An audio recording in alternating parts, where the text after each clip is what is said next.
No, there wasn't, and that was what was really pleasing, especially we conceded 2 really soft goals at their place from crosses and headers, and I thought we defended our box really well today and restricted them to few, if any, opportunities. I felt today we was in really good control of the game, but we didn't create as many opportunities ourselves that we probably should have done with the ball.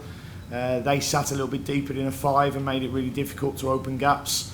And I just felt we was probably a little bit too slow on the ball in the first half, and that was the message for the second half. You know, go and quicken it up a little bit in their half, and I thought we started the second half really well.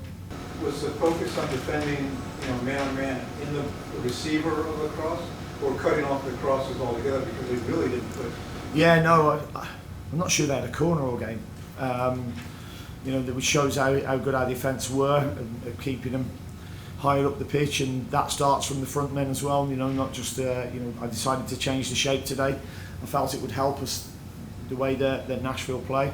When we showed them out to in rather than outside as we normally do, and it just restricted their crossing chances, and helped. I thought Privet was outstanding today, along with Melander. No corners, Carol. The decision to sit Nicola and start Veronica, is that the shape you're talking about, or is that more tactical? Yeah, that was the tactical shape. We wanted to go a flatter 3 in midfield.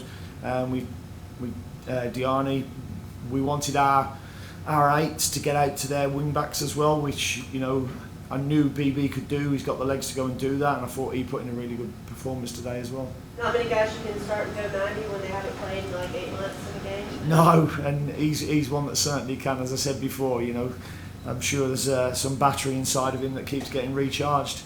And Patrick to come back after the missed chance, a couple minutes later and convert, how big was that? Yeah, really big, and it was a really good finish as well. He looks really strong on his left side at the moment, but I thought he gave them problems again.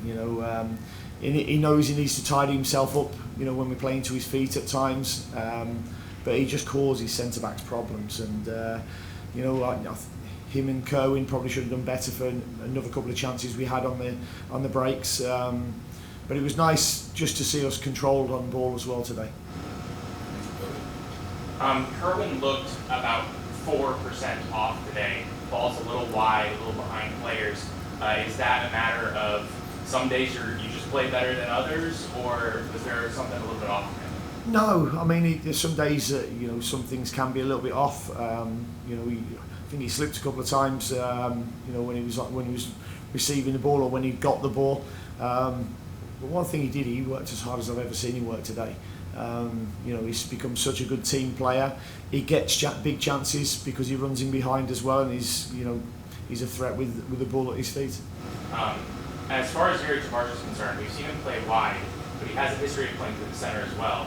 Are there any thoughts of the club with him as a potential center option, or is he primarily seen wide? No, I think I got asked this question on Friday or Thursday, and I said I think he can play. He can play in any position up there in a front 4. He can play the 7, 11, 9, 10. He's really adaptable in terms of where he can play. And last one, Andrew Privet was living rent-free in Sam Surridge's head. Was that your plan, or did he just happen to see Sam Surridge and say, "You're mine today, buddy"? I think him and Adil felt they owed them one. We didn't defend 2 crosses really very well at their place, and that probably cost us a victory there. So I think they were right on it today and wanted to show how good they were. This is the importance of your 9, Patrick, just scoring and kind of building his confidence as the guy kind of leading the line right now at that position. Yeah, it would be big for him. Wasn't too sure about his celebration when he got crowned at the end, but really pleased to see him doing well because he's got bags of potential.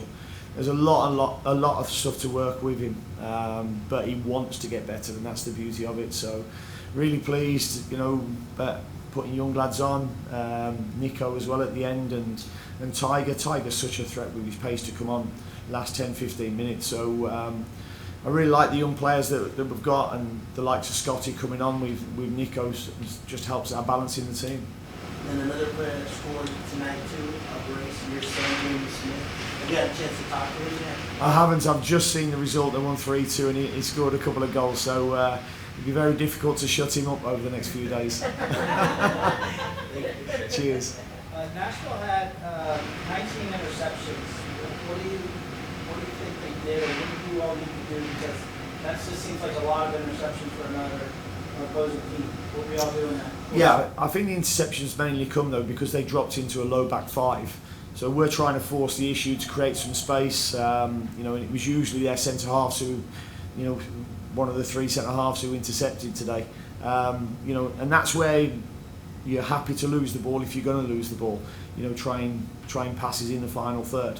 You know, so I thought that their centre halves would get dragged out at times, having watched them before, but they didn't. They sat low. You know, so we told Diani second half, don't make runs because they're seeing him coming at the moment. Let's try and draw people out. And then 16 points home record, first in MLS. You have the most points at home. How do you take this home feeling on the road and make some stuff happen with some points on the road? Well, that was the message in the dressing room just to the players, because I'm fed up talking about, you know, I think a lot of it is the mentality. People keep talking about how tough it is to travel on the road and get points all across the MLS, but you know, I believe that's a mentality shift that we have to make, and that was the message in the dressing room today. So, big results in the first two games of this really important homestand, minus the Chicago game next week. How do you keep up this momentum going forward? By being consistent in what we do. You know, I've had some really tough decisions to make today. I've left out Tavares and Petkovic, who've done really well in the last game. But I know we've got a 3-game week, and I just felt this game would suit BB more than Petkovic, and you know, Wednesday night at Chicago is going to change. And what we've got to do is make sure that we keep our standards and keep pressing on to be better. But you know, being consistent in how we do things. And tell us about the back line. Any choices on wine tonight?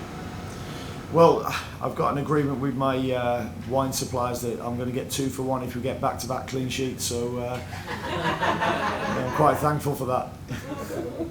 Anyone else? All good? All right. Happy Mother's Day to all the mothers. Thank you.